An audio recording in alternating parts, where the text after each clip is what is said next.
मेरे प्रिय भक्तों, आज मैं आप लोगों को बताना चाहता हूं कि जब महाभारत के युद्ध में कर्ण का वध हो गया था तो कर्ण का अंतिम संस्कार कहां हुआ था।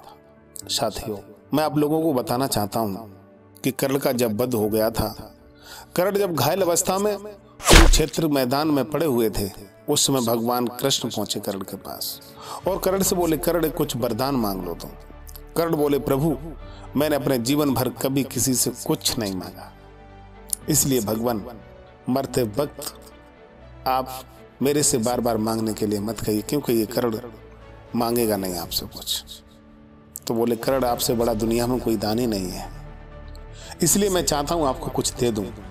कर्ण बोले, प्रभु हमने जीवन भर लोगों को कुछ ना कुछ दिया है और देने के चक्कर में आप भी जानते हैं और मैं भी जानता हूं कि ये युद्ध धर्म और अधर्म के बीच में था, फिर भी मैंने अपनी मित्रता निभाने के लिए दुर्योधन का साथ दिया।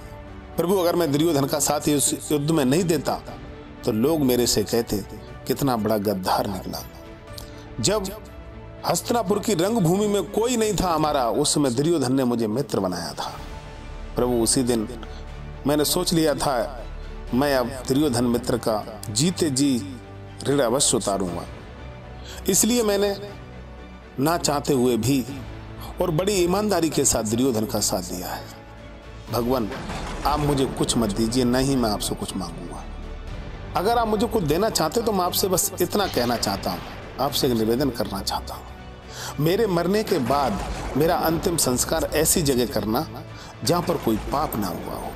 साथियों, क्या आप जानते हैं भगवान श्री कृष्ण ने कर्ण से कहा था, कर्ण इस भूतल पर ऐसी कोई भी जगह नहीं जहां पर पाप नहीं हुआ है, ये कैसे संभव है।